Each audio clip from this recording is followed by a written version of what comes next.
This is Gary Wakefield, and you're listening to Queer Life Stories.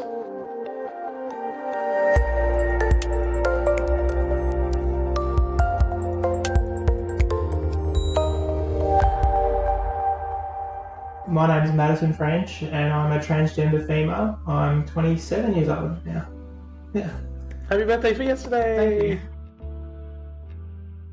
I grew up in Burnie. As a child, younger, I lived in Burnie. I moved out to Wynyard around when I was about 12, 13 when I moved to Wynyard, and then back to Burnie again. So I was, always loved Burnie. It's been a good place to live. I grew up with my mum, my dad, and my little brother. My brother's 2 years younger than me.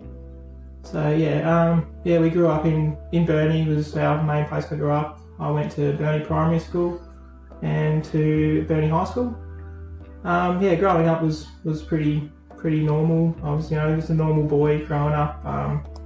Not much back then had anything to do with me being transgender. I never really caught on to that for a long time in life. So I lived a kind of a normal life back then, with all the boys on the street. There was no girls on the street, so I just ran amok as a child. And I was always pretty close with family back then. With mum and dad's side of the family, I was pretty close. Had a fair bit to do with them. We've only got a couple of relatives on the mainland, so we're all pretty tight and pretty close back then. And we've kind of drifted apart a bit now, but back in the day we were definitely a lot closer than what we are now. High school was pretty good. There wasn't too much out of the ordinary for me in high school. I had some really close friends and made some really close friendships that I've still got today. So it was good. It was a bit of bullying here and there, but I think it wasn't any worse than anybody else had it. I went through high school pretty good, and back then I had not a lot to do with knowing I was transgender. I had thoughts on the back of my mind, but they were kind of pushed aside. And I never really took the time to try and understand myself and work myself out. I just pushed them to the side and just continued with my life. And it wasn't something that worried me at the time. It was just something I just had this odd thought in the back of my head, and it was just why am I thinking this? Why am I thinking I want to be female? So back then it wasn't anything that really worried me, and I kind of just lived that normal boy life and went through school with some great friends, and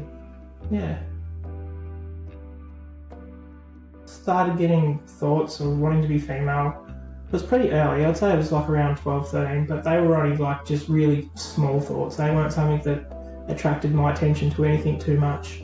It was just something I thought, this is just a bit different, and never thought too much about it. As I got older and grew up, and just as I grew up and started to learn myself a bit more, these thoughts become more powerful, and started to really notice them, and they started to get me down. I started to realise that I was not someone, I wasn't who I wanted to be. And these things took a long time to come into play. Like, it wasn't till I was like nearly 26, 25, until these thoughts really took, really got to me, and I really knew this is what I wanted to do, what's who I wanted to be. So they did take a long time for it to really sprout and happen for me.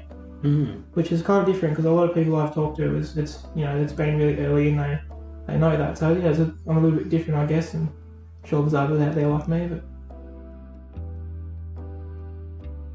when I got to a rough stage when I was 25, it was a stage in life that it was probably the worst part in life I've ever been, the lowest I've ever been. And I don't get low. I'm a very bubbly person, so I knew something was wrong. So what had happened was I was having anxiety attacks, which I didn't realise were anxiety attacks at the time, and I was getting the heartbeat, irregular heartbeat, and struggling to breathe. And my dad died of a heart attack, so I thought I was going to have a heart attack. I thought I was having a heart attack, and I went to see my GP. We ran every test under the book for my heart, and it was fine, and worked out I was having anxiety. And at the same time, I was having problems with my sexuality, gender, and I was just trying to work everything out that day. Like, I had to have it worked out, and it was just driving me insane and sending me to the worst possible place.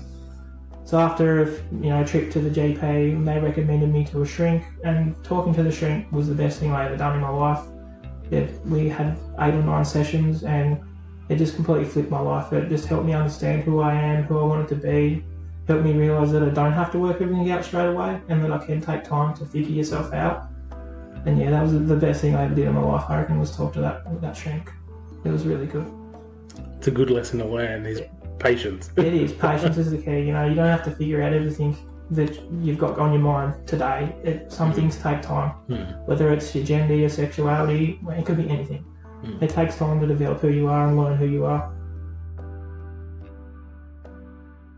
I never really had any relationships. I never really got in any relationships, and which is, I still today haven't had a relationship, which is just something that I've done. But yeah, I consider myself a straight male back when I was in high school. Yeah, it was kind of normal, but I never really had to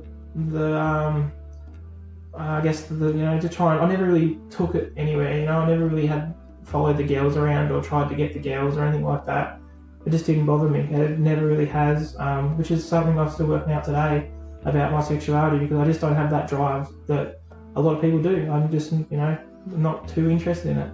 So it's made it really hard for my sexuality even today, but I've learnt my lesson. You just got to let things work itself out. So that's what I'm doing now, is just letting myself work it out. So after talking to my shrink and kind of admitting to myself, I think that's one of the hardest things I ever did, was admit to myself I was transgender. And I spoke to my best friend's mum. I grew up with my best friend. We lived across the road from each other, and we've been friends now for probably around 23-4 years. So we're really, really close. We both lost our dads at around the same year, so that brought us really close as well. And I was also really close to his mother. She was like that second mother to me. So yeah, she was the first person I spoke to, and she's awesome. Words can't describe how awesome she is. And yeah, I really didn't know what was going on at the time. But I don't think I even really knew I was transgender when I first spoke to her about what I had going on. But I just told her that I was going to see a shrink. I had problems with my gender, my sexuality, and we were trying to work through it. And yeah, it just kind of happened from there, between talking to people, which was mostly her to start with. Between talking to her and my shrink, about the first two people I really spoke to for a good while. I sort of kept it pretty quiet until I got my head around where I was. So yeah, she was the first person that I told. I've been lucky enough in my life to have a very tight circle of friends and family, so yeah, everyone's been very, very accepting, and her especially. She's helped me through it, and yeah, and that was a stage where I was going through and I was in a real bad spot, so it's good to have that support. So after I told my, I'm not going to go with my name, it's Suzanne, she won't mind. After I told Suzanne, where did I go from there? I think I kind of told my friends, and that was through a text message, because I was so nervous to tell them. It was, coming out, and I didn't come out and say I was transgender, because I still hadn't admitted to myself that I was transgender at the time. That was like one of the hardest things I ever had to do. But I just said to them, I'm having problems with my gender, and I'm seeing a therapist over it. And my best mate, we've been friends for 20-30 years. He was amazing. He just ripped back. I think he said something along the lines, "I don't care if you're a dog and you want to bark, I'll love you anyway." So that was really nice to know that no matter what in life, I've got his support, which I should have known, which I did know, but you always get nervous over these things. And, yeah. So most of my friends were really good coming out. It was good. I had a positive circle around my friends coming out. My mum kind of found out through Suzanne, which was just like, because talking to your really close family is one of the hardest things to do. So my mum kind of just knew what was going on through Suzanne, and I knew she did. But I did speak to her eventually, and she was a little shocked at first and didn't really know how to handle it, but she was still supportive. But yeah, I think a lot of people at the start, they don't really know what to do or what to say, or they don't know how to show support. But yeah, they were all supportive in the way where they accepted it and they wasn't bad about it.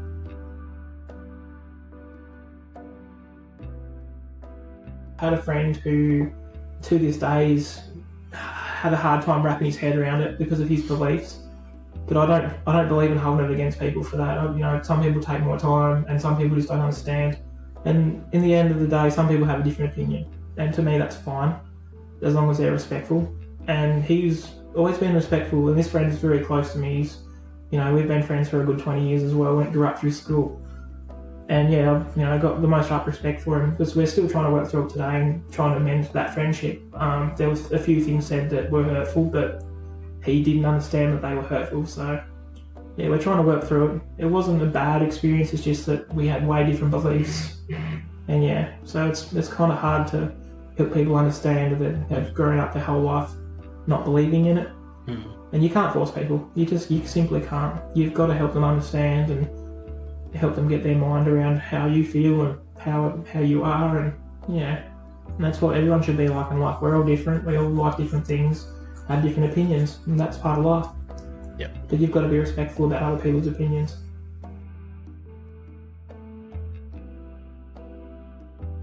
So growing up in high school, there wasn't much talk about gay or transgender. Definitely not transgender. I guess gay people were definitely looked down on back when I was in high school. And I'll be the first to admit I was probably one of those people that looked down on them back then, and I had a very closed mind. But yeah, I didn't have much to do with it. I don't think there was much that I knew about it in school either. The first real person that I ever met in the community was my first job, or was my second job, as I got an apprenticeship as a panel beater. And there was a gay guy that worked there, and he was really nice, really cool person. And that was the first kind of person I'd ever met that I knew was in the community, and it was gay, it was cool meeting him, because in a way it helped me understand myself more, just getting to know him more, if that makes sense. So yeah, that was my first person I ever met, was in my apprenticeship. I'd have been 16 when I got my apprenticeship, so I left year 10 and went straight into my apprenticeship as a panel beater, and I'm still there. It's not in the same shop, but I'm still panel beating today. So yeah, I was about 16 at the time.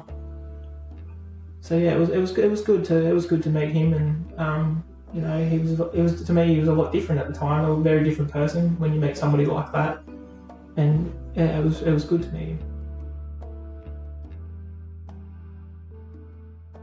When I finished my apprenticeship, I left. I got put on redundancy because of the low work, and I got another job with another company straight away. And I've been there for probably 4 years now, and I only started my transition like early last year, so I'm only 5 months, nearly 6 months on HRT. So I came out probably when I was early 25, and I'd been working there for a few years after I'd come out. Before I came out, so yeah, I'd been there for a while. Everybody kind of knew me. Yeah, it was a very different experience coming out in the workplace like that. So like, I was in that dark stage that I had. I was coming to work, and I was the worst person to work with. I wasn't a horrible person. I was just horrible to be around. After I got the help and came out, and people could see the things were getting better. And I was going to counselling, having time off work a fair bit just to sort myself out and my life out. I think I came to my boss first, and I sat down with him in the office, and I just said to him straight out, this is what I'm doing, this is what I've been going to counselling for. I think I'm transgender, is pretty much what I told him, and he was really good. He couldn't be any better. He was very supportive. He said to me that everyone has their own things in life they do, and we're always going to be supported here, and yeah, it was pretty much it. And then after that, I just kept, doing what I was doing, coming out slowly and working myself out. And I was just kind of letting the guys know at work as I was going, and sometimes it'd be having a laugh over it and having a joke about it, which was fine by me. Other times it was a bit more serious. They'd ask me serious questions, like, how's it going, what are you up to? And I think at the start of it, to them, they kind of thought it was a joke. They had a laugh about it. They wasn't too worried or too, serious about it. But as it became more realistic, and I was starting to start HRT, they realised, okay, this isn't something that we're joking about. This is real. So it was a big change. But everyone at my work has been unreal. I know a lot of them don't agree with it, but they're still being supportive. They don't be rude, they're really open and respectful. So that's what you can ask for, especially in a workplace like mine. It's very male dominant. Yeah, and they've been great, each and every one of them. Transitioning is a journey. I think it's not a journey just for yourself, but for the people around you, for the people that are close to you. And I think if I was to go fully transition 3 or 4 years down the track, and these people still had their opinions that didn't agree with my opinion, I wouldn't hold it against them. That's completely up to them. I think the difference is being respectful about it. The way I see it and I explain it to everybody is, if somebody likes barbecue sauce and I like tomato sauce, we can still be friends and we can still get along. We don't have to give each other shit about that. And I think it's the same with transgender and a lot of other things in the world. They might never change their opinion, but as long as they're respectful and respect your opinion, I think that's all you can ask for. There's a lot of people out there, you just won't change their mind. They've been brought up to believe otherwise. And I was one of those people back in the day, a long time ago, that knew nothing about this, and it was because of lack of understanding. And you wouldn't have changed my mind back then. I think people have to develop on their own and understand and learn more as they go, as well as you do when you're transitioning. So I hope I can educate my friends, and further down the track they'll have a better understanding of transgender people and why they transition and about life on our end of the book.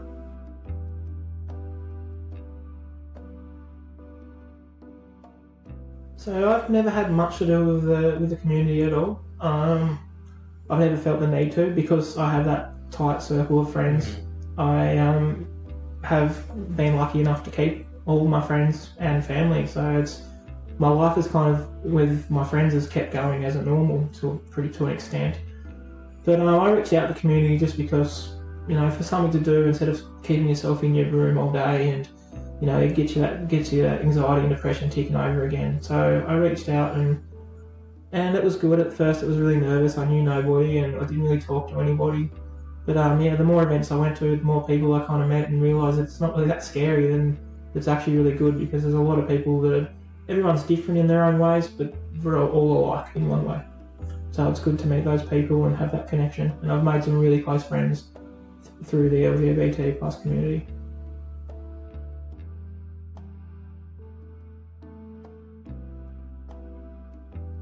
I'm not at the stage where I'll pull, if someone misgenders me, I won't pull it up. Like, if it's somebody I know and I'm close to, I probably will sometimes.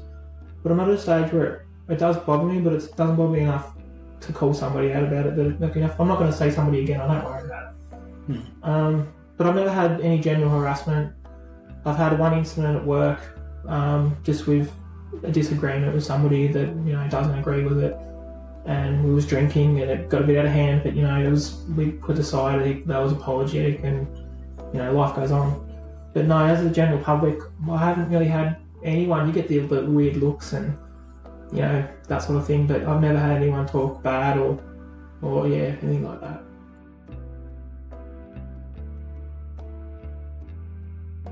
Do you feel like your gender identity has ever stopped you from doing something that you've wanted to do? Oh, it stops me from doing so many things. There's an example. I had a grade 10 reunion not long ago, and that was one of the scariest things I ever did, was because I was, it was only like a few weeks ago, so I was a fair bit through my transition that I've had so far, and that was scary. And we all went out on the town afterwards, and I'm not comfortable using public toilets. I don't like them unless there's a disabled toilet or a gender neutral toilet. I don't feel comfortable using the toilets. That's probably just a me thing, but it's just a lot of people that you hear about and see stuff on Facebook. It does make it hard, because people do abuse people in the toilets. I don't feel comfortable using a man's toilet because I'm not a man, but I don't feel comfortable using a female toilet because I'm scared I'm going to upset somebody. So you go out and have fun. I go to the toilet, I just go home. I just call it a night. And that's, it's a sad thing, because it's sad to see where that night could have gone if that problem didn't get in the way. And there's been times where, I want to do things and I won't do them just because, it's a part of my anxiety and my gender. I'm just scared to do it. I don't know what other people are going to do or react. So there are times where you do get in your head that, you're not doing that because of that. But, it can be hard sometimes.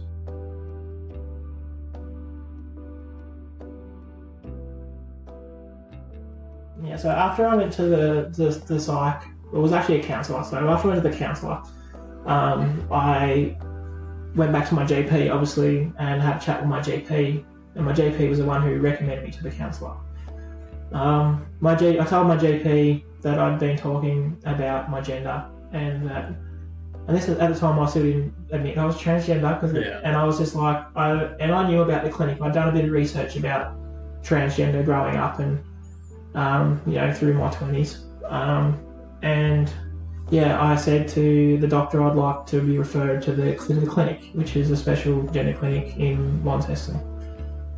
And my doctor had no idea about any of this, so she just like wrote the referral and sent me away. I think it was just like she had no idea what to do. So then I got a call from the clinic and booked an appointment. And over the time it was through COVID, so everything I've done, I've never to the day went to the clinic. I've never seen my doctor. It's just all been over Skype calls pretty much. So the clinic got in contact with me after the referral was sent to them, and I had a chat to the doctors up there about it. I think the first step, after chatting with her of just what I wanted to do, and by the time that came around, because it did take a bit of time, I knew I wanted to start HRT. It's something I'd done a little bit of research on, talked to a few people, and it was starting to admit to myself that this is where I wanted to go, and I was transgender. So she sent me to a psych to see it all cleared. My dad passed away when I was 17 from a heart attack, so those things that got brought up in the psych to make sure that none of this was related to that, and that I was transgender, and to get all cleared on hormones. So that was quite a process, and a few different chats to the psych and the shrink to pass me for that, just to make sure that I was right, which I'm thankful they do, because if you're starting HRT and you're not mentally right to do that, that'd be the worst thing ever. So after the few appointments with the shrink, I went back and got my first script sent to me in the mail, and that was probably one of the best days of my life. Then from there it just went, a couple of appointments every couple of months, and check the dosages and go from there.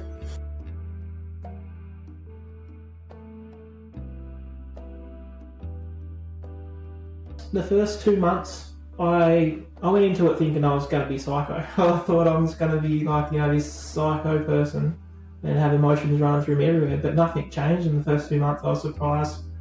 The first couple of weeks on meds do throw you around a little bit, but after that it settles down.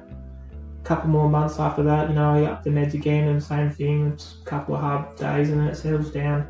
I think it's only the last week, and as I was saying to you when I walked in, I really started to notice my emotions have just started to swing. I'll be in the car, and I'm not a person that cries, and a song will come on and I'll just start crying, and you don't even know why. So it's definitely been a bit of a roller coaster, but it's all the changes and things that you want to happen, and it comes with the mood swings and all that kind of thing as well with it. So I'm my transition now, so I've got my next appointment with my doctor in a couple of days actually. So there'll be a review on my levels of my hormones, things like that, just to get the levels right. So that's what the first 6 months, 8 months is doing, is just getting those levels right and playing around with those. My next step that I want to do personally will be laser hair removal. I want to get that done on my face, just to get rid of the shadow around my sort of mowy area. And there's things I'm going to look into in the future with surgeries, but other than that, it's just a waiting game really. Waiting game, and living your new life and learning to be the new you, and learning all those different things. And a lot of the transition comes from for me personally, of the things that I'm doing that I never wanted to do before, or never thought I could do before, such as makeup and wearing the clothes that I want to wear now, and that's all part of my transition as well. So I'm learning all that as I go.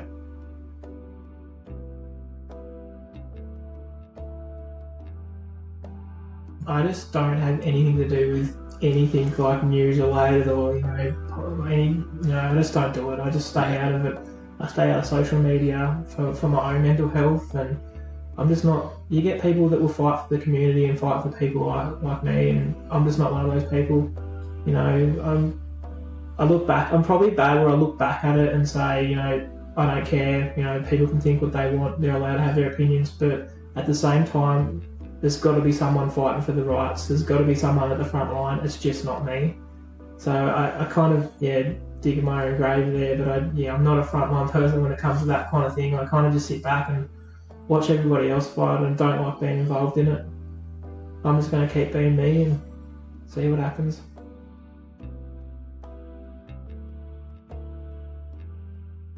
don't do it alone. You've got to be safe about talking to people, but do talk to people about it and realise that you don't have to work everything out in a day. Some things take years to work out, and that's absolutely fine. There's no rush. You've got your whole life ahead of you. It doesn't matter how old you are. If you try to work everything out in a day, you're not going to get anywhere. It's just going to cause you a headache. So you take your time, get support. Hit people up on Facebook. Hit me up on Facebook. I'm always open to chat. There's so much support and groups out there. Even if you're not sure, we're always welcoming to people. Brilliant. Excellent. Done. Thank you. Awesome.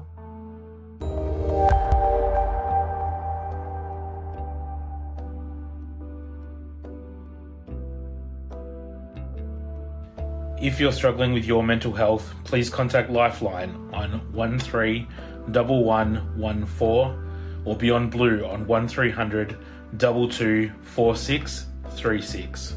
Both services are available 24/7. If you would like to share your story, talk about your experiences, or would just like to get in touch, you can email me at queerlifestories@outlook.com or find us on Facebook or Instagram. Just search for Queer Life Stories. If you are listening in Northwest Tasmania and would like to be part of an LGBT+ community, social and support group, search Facebook for Northwest Pride.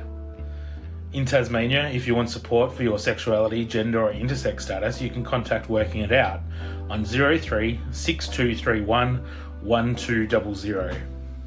Q Life provide anonymous and free LGBTI peer support and referrals for people across Australia wanting to talk about sexuality, gender identity, relationships and more. They're available 3 p.m. to midnight every day on 1800 184 527 or web chat with them at qlife.com.au. You can hear future episodes of Queer Life Stories at Stitcher, Spotify, Apple Podcasts or wherever you get your podcasts from. Please follow, rate and review. It does really help. We will be back soon. Take care of yourself and each other.